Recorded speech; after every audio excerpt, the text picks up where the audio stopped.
Okay, your first lab is about email tracking, okay?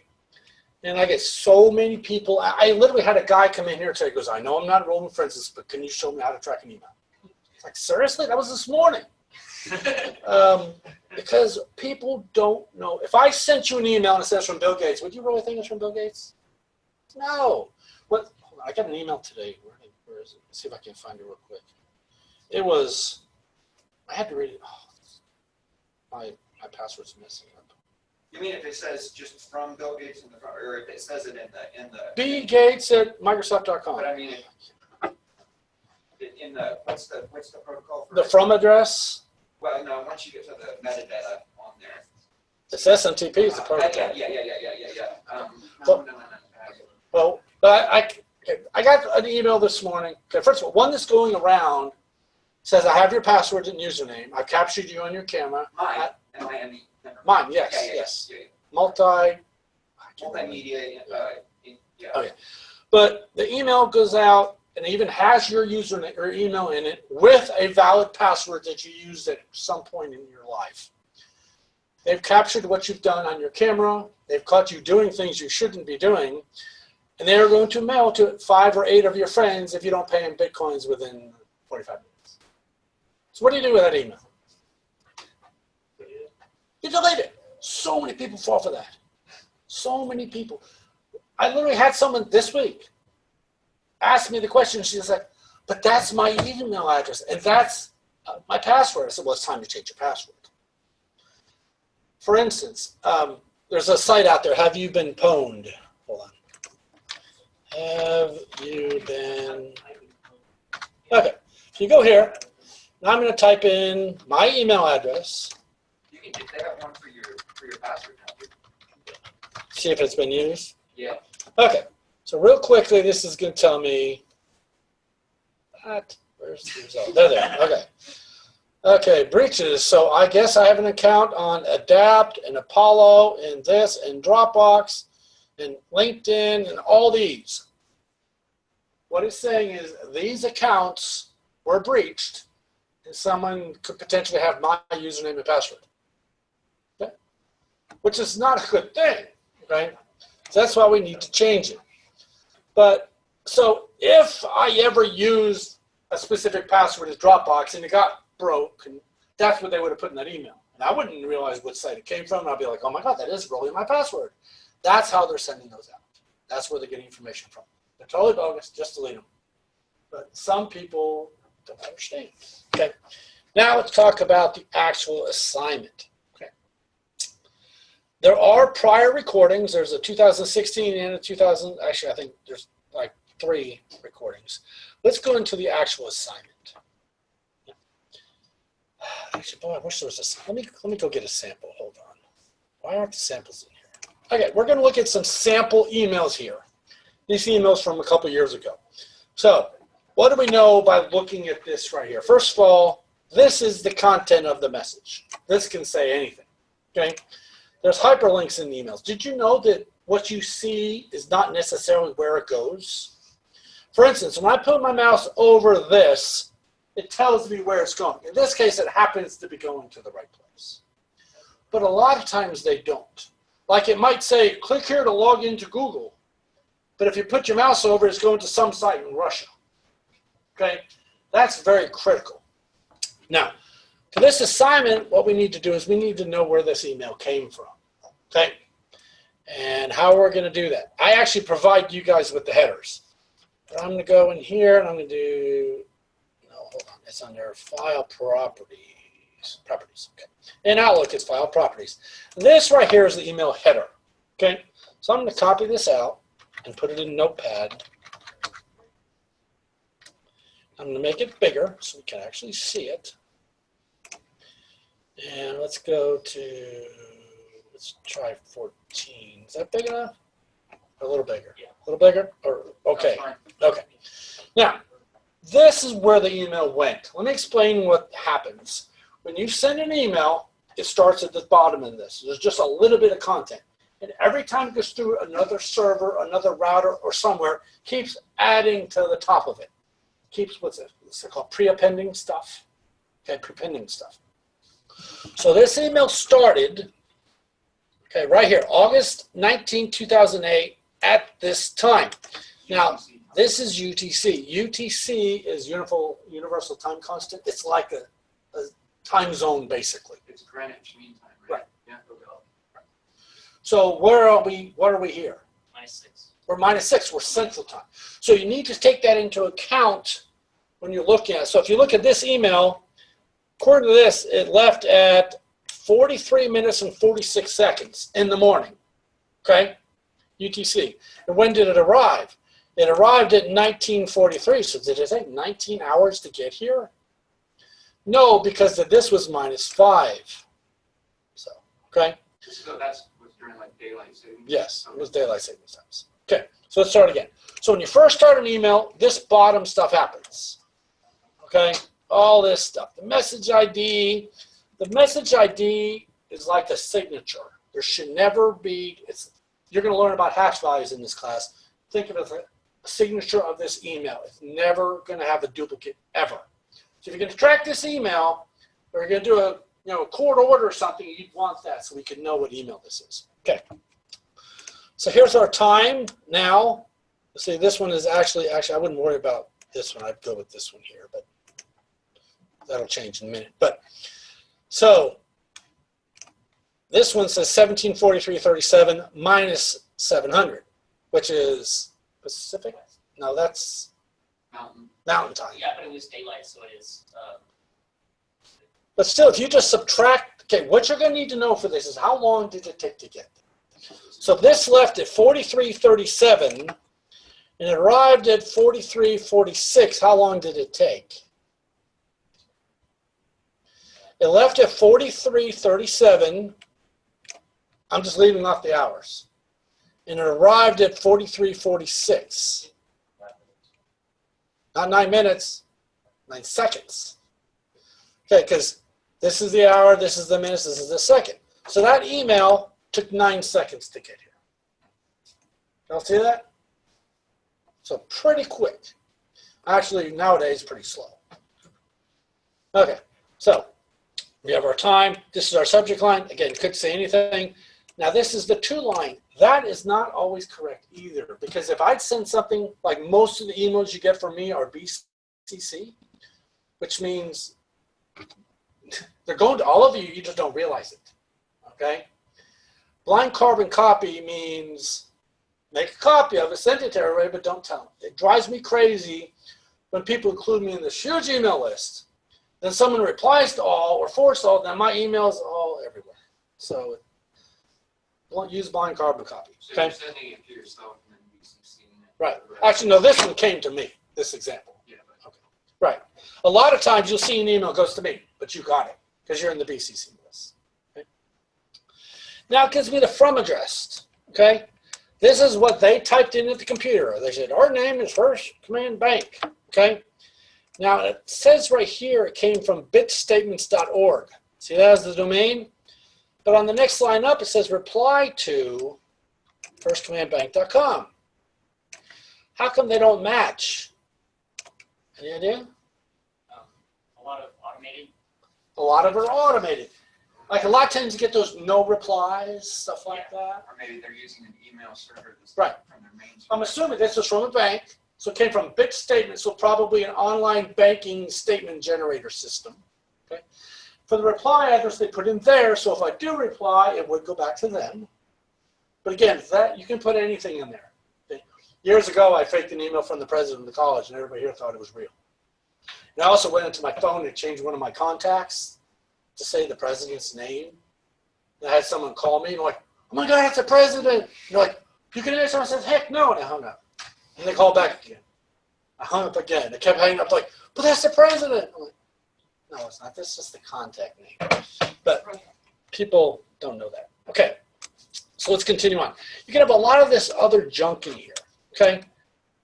You can ignore most of it. The next thing you're worried about is this received from, okay? Now, email, whenever email starts a message, it sends out a hello with one L, H-E-L-O, okay? Now, it came from 127.0.0.1. It came from itself. 127.0.0.1 is a loopback address. That means it came from me. In this case, it came from that own server. So the server is probably a mail statement generating system that generated it and sent it out. So it came from itself. Now I'm going to bring up another notepad right here. This is very important because everybody gets this wrong and I don't know why. Make these big. Okay. 127.0.0.1, 192.168. Whatever, 6, can't type, whatever, 10.10. Whatever, 172.16. Whatever. How about do a version 6? What? An IPv6. 69. We're not worried about IPv6. Okay. If you ever see any of these email addresses, these are private internal addresses. Okay? Email address. Did I say? I mean IP addresses, sorry. So if you ever see these addresses, these are private IP addresses. Okay? On the quiz, I ask you things like, what is the first public address? These are private. I leave them over here. Okay? So if I asked you for what was the first private, would you give me 127? No, because that's still internal to the system. So it came from that address and was received by this guy. Okay? Well, who the heck is that guy? Okay? Server from the. It's probably the server for the statement generating system. So is it 206.173.39? Yes, yes it is. The way he got that was, if you look, so it came from here to here. Then came from here, and in this case, it actually gives you the address. So you see that? So it came from an internal address to this guy. So obviously, the next place is that guy again. It came from him to this next guy. So there, all this is the same address right here. So dllce.bitstatement.net is 206.173.39.196. Is that public or private? It's public because it's not on the private list. Okay? If you memorize or write down or know these here, public. Can't type. Okay, so anything other than that is public. Okay. You mean private? Wait. Those are private. I'm sorry. Private. Correct. Anything other than these are private. Well, Wait. there's also multicast, but we're not even going to go there. There's also. Those are private ones. You wrote. Oh, I wrote public. Did I really? No, I didn't. I wrote private. Jeez, I don't know what you're talking about there. Jeez, I may have said it right once. I don't know. Okay. All right. So you see now where this came from. So it went from this guy to mail.bitstatements.org. Mail.bitstatements.org is the next received from, and there's his address right there. And it went from there to ironport.admin.rose.cc.ok.us. Believe it or not, that's us. You guys see rose.edu, but we're really that. Okay. So then it came from Ironport by re. See re right there? Now you're going to notice here, Ironport is listed as this. Actually, I'll just mark the 10s because there's actually more 10s. So is this public or private up here? It's private. Now let's see if we can find out what the address really is. I'm bringing up a command line editor here, and I'll make this bigger so you all can see it. Let's go. Let's see. Let's go 20. Okay. There's something called DNS. With that, there's something called Nslookup. It stands for Name Server Lookup. I'm going to look up ironport.admin.rose.cc.ok.us. It's probably not going to give me anything. Wow, it actually did. Wow. Did it even match this still after all this time? Okay. Now, 11 years ago, so it's the same. which is crazy, it matches. So what this did was, this command, name server lookup, asked this server up here, said, hey, do you know this guy? And they said, yeah, it's this guy. Now, cool thing is you can actually say, you know what, ask Google instead. That's Google's address.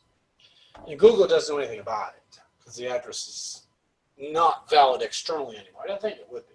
Could you do a who is from there? You probably still wouldn't get it. You can't do a who is on that command line. It's a private address, so only the private server would know. So if I was to ask you what is the last public address, you would probably give me this one right here. That's the only one you can find out right now.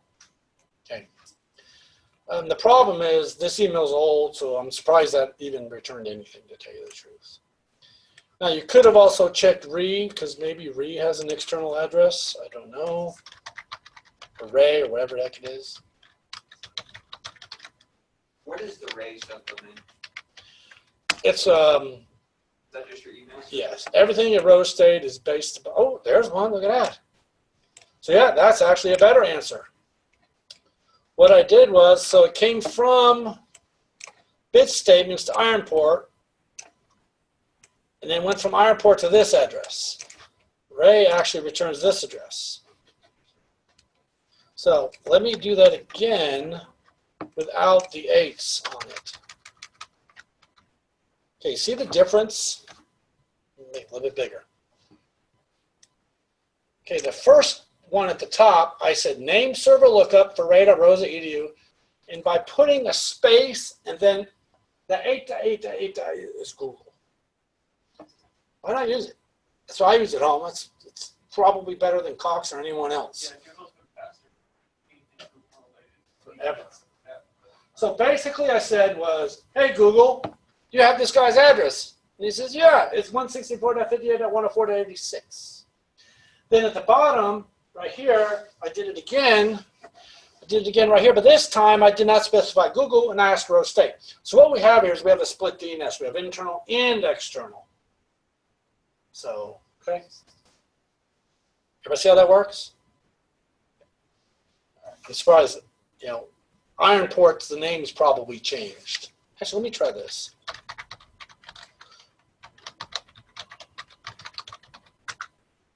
Okay. Oh, there it goes. That one works too. It's just the name has changed. They updated, must have updated the DNS or something.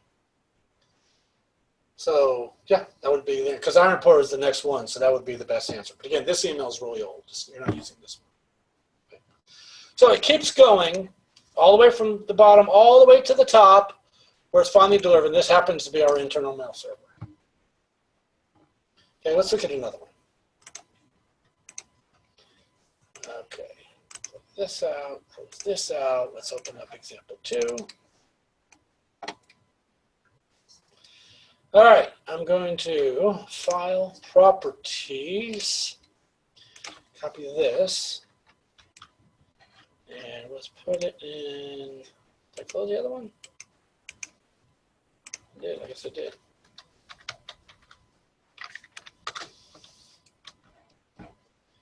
This is still big enough. 14 still good enough? Okay. So there's a lot of junk in here. Well, that's all these pictures and stuff. All this text and all this stuff. Okay? Okay, I will give you a hint. Nothing in the content of the email is required for this assignment. In the past, I have had some stuff in there, but not this time. Okay? So let's go back to that header. Oh, the other one. So all this is that junk, all that HTML. Okay? There's our return path. Came from these people. Now, one thing we didn't look up, park.edu. Okay? Who was park.edu? Well, there's a website out there called Aaron. Aaron.net, you can actually put in addresses, and I'm going to do that right now. See this address right here, this 164 address? Edit, mark. I'm going to take that address. I'm going to put it up here. This is Aaron.net. Aaron.net is the American Registry of Addresses. There's also Aaron for Europe and Asia and all over, okay? So I typed that in, and it came up and told me that address belongs to OneNet. Who's OneNet? That's our ISP. That's Rose State's provider. Okay? Now, if you look down, it'll tell you that's at Rose State, Midwest City. It probably has Jim Beavers in there somewhere. Yep, there it is, Jim Beavers. Okay? Funny thing is, Jim Beavers doesn't work at Rose State. Jim Beavers is the OneNet contact that manages our account. Okay. So that address is inside of this block of addresses right here. You all should have networking. If not, you don't have to know too much about it. But you know that number I looked up falls in the middle of that. Okay. Now, so now we know. Okay, so it came from Rose State. We can also do a. Let's go to GoDaddy. GoDaddy is usually pretty good. There's something called Whois. You can normally go to the bottom and find a Whois. Whois. Okay. Now, Rose.edu. Probably not going to work. We'll see why here in a second. Oh, they added the caption. I hate this crap. Oh boy, where's the Sunnis?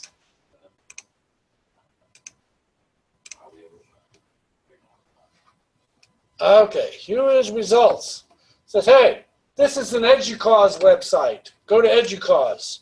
So I'm going to take this link right here. I'm going to go to EduCause because it's an education account. I'm going to go in here and type in rose.edu. I'm not a robot. Mountains or hills? These drive me crazy. Yeah. That's it, isn't it? Yeah. That's probably a mountain. No, it's a hill. It's a Oh, you can see it. It's like a tree to me. I hate these things. Okay. Did you know, I learned something, that those captures, sometimes you do those and they collect what you say to use it in their AI to determine what things are? That's Yeah, what that's they do. pretty smart. It is. They've been doing that for years with reCAPTCHA. Like the first part is the part you have two. Yeah. The first part is the part that is the Turing test for you. The second part is to Making them money. is to take books that couldn't be scanned by OCR Oh, and take old books and then decipher them and put them and digitize them. That's why they called it reCAPTCHA. So that every time you do a CAPTCHA, in part you're helping to digitize. Nice. It's crazy. Okay. So it came up and told me rose.edu. So if I was to ask you, I got two different websites here. I got Aaron.net. Okay. Actually, these happen to match. If I asked you who the admin contact is, would you tell me Jim Beavers? No, the admin contact is actually John Primo. And by the way, I ran an ISP for years. This is not the way to do it. Do you know why you should not be listing John Primo and James Johnson? Because they change. So we're listing our admin contact as John Primo. We're giving out the entire world his address, means he's getting more junk mail now. At least down here, they have a generic address. So what happens if John left tomorrow? Now, I took care of a website, a whole company called Dixie Air Title Service. The husband did everything technical, and he literally just died. Just died. Everything went in his name, and no one had access to anything. Try fixing that. Oh, and then the domain expired and was registered in Melbourne, Australia, and it's like, oh, it was so hard to fix. So what they should be doing is, DNS admin or something like that instead of a person's name, and putting an email like they have that at the bottom. So, Whois is a good place to find out information about companies. Okay, you can put in other ones. Like, let's go in here. Let's see. I used to own internettext.net. Let's see who owns it now. Traffic lights.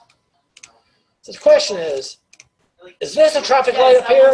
That went out. Is it? Like, hey, at least that was pretty. That was easy. Huh? Oh. Okay. So this used to be my company. Now it's owned by IT Service Station, which is good, and they got all their information in here. So yeah, so they actually changed. I was surprised they changed it all. So who is? It's a great website to find out about people. Okay, Aaron. When you put in a network address, it tells you who owns that network, not the not the website, but who owns the network. Like that IP address I typed in belongs to OneNet, and we just happen to borrow it from them. Okay, let's see what else I can do. Let's talk about DNS for a second. Rose.edu. What is the top level domain? Anybody? Edu. Edu. Okay, the root domain is a period, which we don't see. The top level is edu. We have edu, we have com, we have net, we have sex, we have shop, we have pretty much everything nowadays. Church, everything else. And then Rose is a secondary off of that. Then we can even have, like we saw, what was it, ray.rose.edu or something. You can even go below that and below that and below that. So there's lots of different ways you could go. Okay. So let's look at this other email I had up here. Oh, I brought the header. Okay. So now we could find out where park. If I asked you who is the admin contact for park.edu, now that we know, since they're education, they're on EduCause, we can go park.edu, see if they do theirs correctly. Don't give me that. Oh, you suck. God, I hate these. I hate stairs. I love stairs. I did 75 flights today. Okay. Well, they got names in there too. That's stupid. Okay. Okay.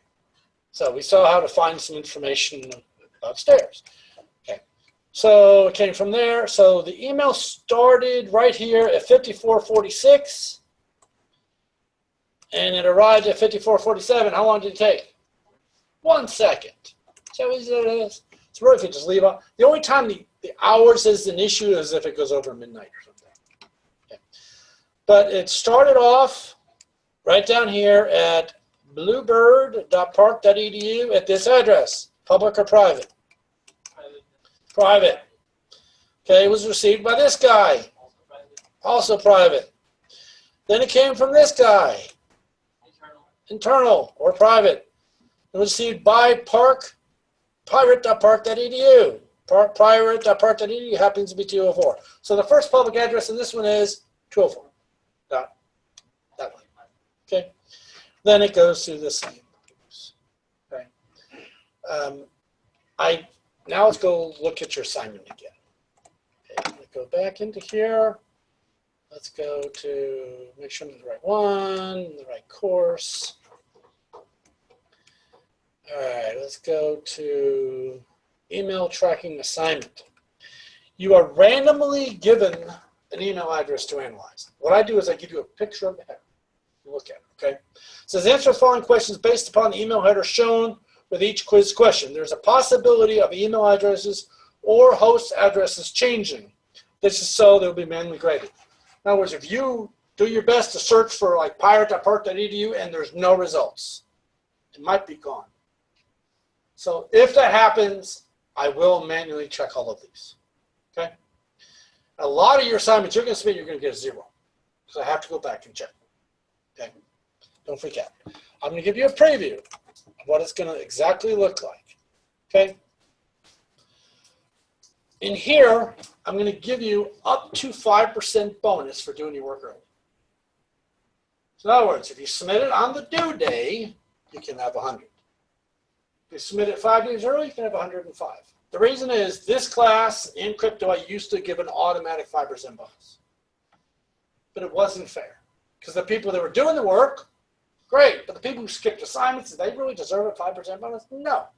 So now it's up to you how much bonus you get. Now, some of the assignments, like John the Ripper, I can give you up to 10. Okay? So some of them, they'll tell you you can have up to 10. But this one's set at 5, isn't it? Can y'all see that? Why can you see all that? Oh, no, it says 5 in there. Okay, there's 5. Bonus of 1% per day for a maximum. You can enter the day. Now, not the day you opened it. This is the day you submitted. I do check that. So many people say 5. I'm like, dude, you submitted on the day it was due. No. One time in crypto, when I started, so when I was at question 1, it was 1 day, but Oh. then it passed over midnight, and so it was the next day when I submitted it.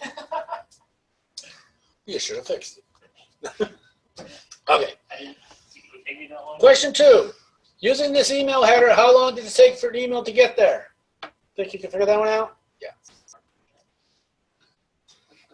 Using the email header, what is the first public IP address? Should be able to do that now.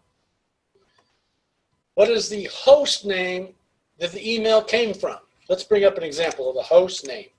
So where did this email come from? A host name is a name of a computer or a domain or like an address you type in. So what do you think it is? What's the first one? Bluebeard.park.edu. That is the first name. It came from, that's the first received from. Isn't Bluebeard technically the subdomain of Park? It could be a host at it. For instance, www.rose.edu. Rose.edu is the domain. www is an alias assigned to an actual physical host. It's given what's called an A record. That's what they use. So really, bluebeard.park.edu. So when in doubt, include the subdomain? Yes. Okay. All right, that's So different. it always starts with the receiver. And I give you choices. Well, yeah, because so many people mess them up. Because so many times I get like Oxyon or something, or whatever, how you pronounce that name, I don't even know. Okay? Then using the header shown, select the item that would be used to identify the email. Okay? So it's not hard. I made this one actually easier because so much stuff changes and it never fails. I have an address and sure enough they switch providers. Now it's a different name or a different context. Ugh. So you all understand how to do this assignment. It's pretty easy, but you do have to do something on the test from it. I got to figure out what that is. Okay.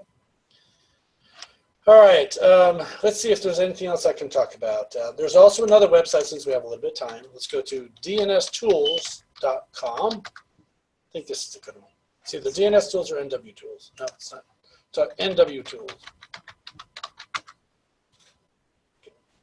Wow, they changed it. Totally. Okay, under NW Tools, you can find out DNS information. The way you do it, you really need to click this advanced one down here.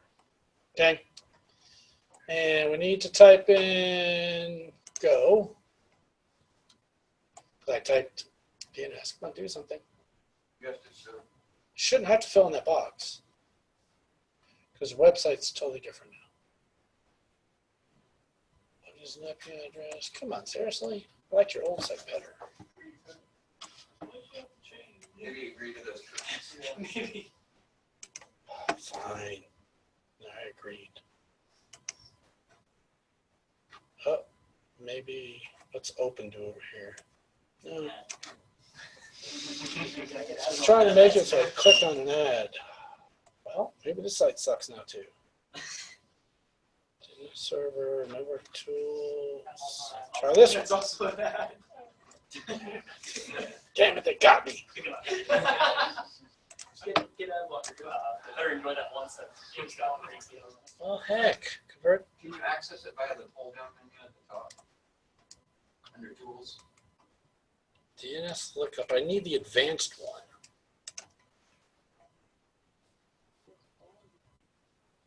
There, under. Yeah, but no, I need more than that. Let's see what this one does. Let's do Google.com. Query type, maybe.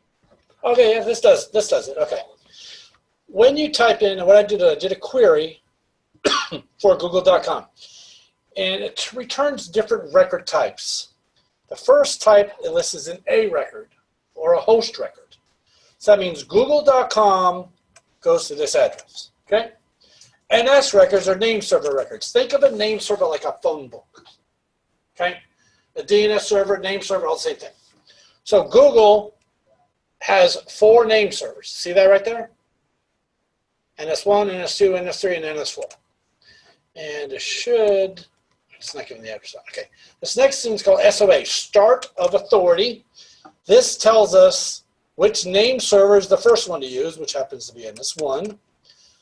Tells the email domain, tells you the serial number, which is done incorrectly, but it's good. Refresh, retry. It just tells you how long these records are going to last. Okay. MX is mail server. You will see some questions about this later in the class. MX is mail exchanger is what it stands for. What happens is it starts with the lowest priority first. So if you try to send an email to a Gmail user, it tries to send it to this one right here because it's the lowest priority.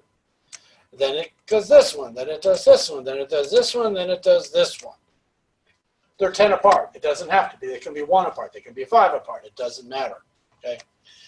Text records. These are just text entries. They could be certificates. They could be, in this case, DocuSign. SPF. SPF stands for Sender Policy Framework. It started years ago. What this is saying is if you want to send email through Google, it needs to come from Google. Makes sense. Where would that become important? So is that like a search authority? Well, when the email tries to go out, say you here at Rose State fake the Gmail account. You're trying to send an email out through Rose State. Okay. Rose State would query Google, since it's coming from Google, and say, hey, where can you send from? We can send from Google. It's like, we're not Google. Throw it away. The reason that becomes like when I ran my ISP, I hosted Bart Connor's Gymnastics. I did hundreds and hundreds of websites. So they all could send out from themselves or they could send out through me. But no one else could send through me.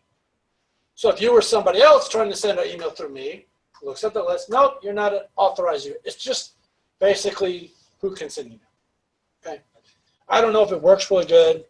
And there's more stuff. Facebook information. This is an IPv6 address, host or IP address. This is a canonical or alias, which they don't. Why is there no aliases in here? They normally have aliases. Let's do canonical name. No aliases at all? Seriously? Yeah, Google's got to have aliases. Okay. Let me show you something else. Now, you know what I did this search right here? I know some of this is not pertaining to this project, but it's just good DNS information because you will use it someday in your life. I did a query right here. I said, look, name server lookup to this address through Google. Okay?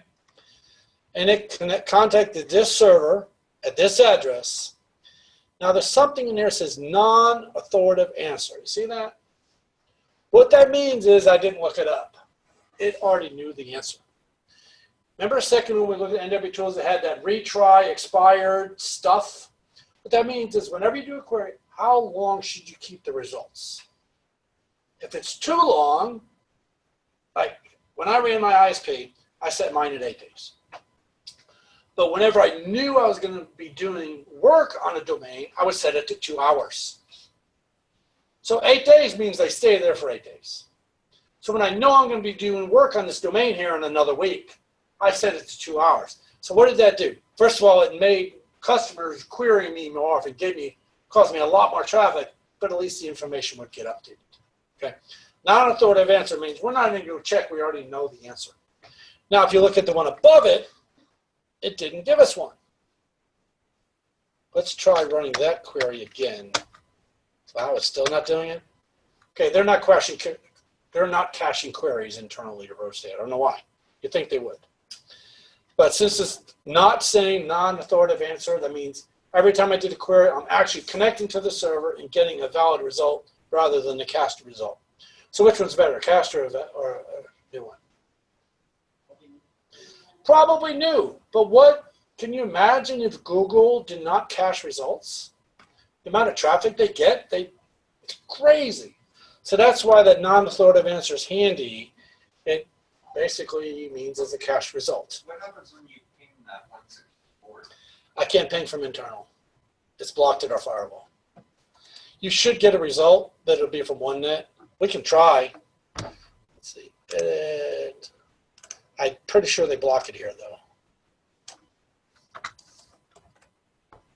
Ping stands for, anybody know what it stands for? Protocol. Packet Internet Groper. Come on, paste. Packet Internet Groper. You know, it's kind of weird. It basically is trying to figure out, you know, how to get there. How long does it takes to get from? Well, That's trace. no, that's trace shot. This is really, Oh, yeah. actually no, but each individual, how long did that one packet? It doesn't show me along the way, it just shows me from there and back. But in this case, we're blocked at our firewall, so I can't show you the results. Okay. All right, I think that's enough to do this assignment. If you're doing it and have questions, I'm here pretty much all day long, obviously on Tuesdays. I also teach Monday nights, so I get here every morning about 6. I go to the gym. You know, we have a gym. You're all welcome to use for free. Just saying, I never see any of you there. Yeah, because I'm on the pool. Are you there? When do you go to the gym? I appreciate that. Really? I've seen you there when I used Sure, to right. use the pool 3 days a week. I'm there. Actually, the last 2 days I didn't go here. I went on base. You really go to the gym in the morning? Usually on the front. I don't know how I didn't see you. Maybe next time I'll see you. Yeah, I was there this morning. All right. Any questions about the email tracking assignment? No questions? Everybody happy? Yep. This is probably the easiest assignment. So it's due next Monday. It's due next Monday. So if we get it done by day after tomorrow, we get 5 extra. Yes. Yep. Now, I'm telling you, it's going to happen in here. Somebody will say, man, I need like one more point. Why didn't you do any of your work early? So, you know. So. All right, I'm going to stop this recording.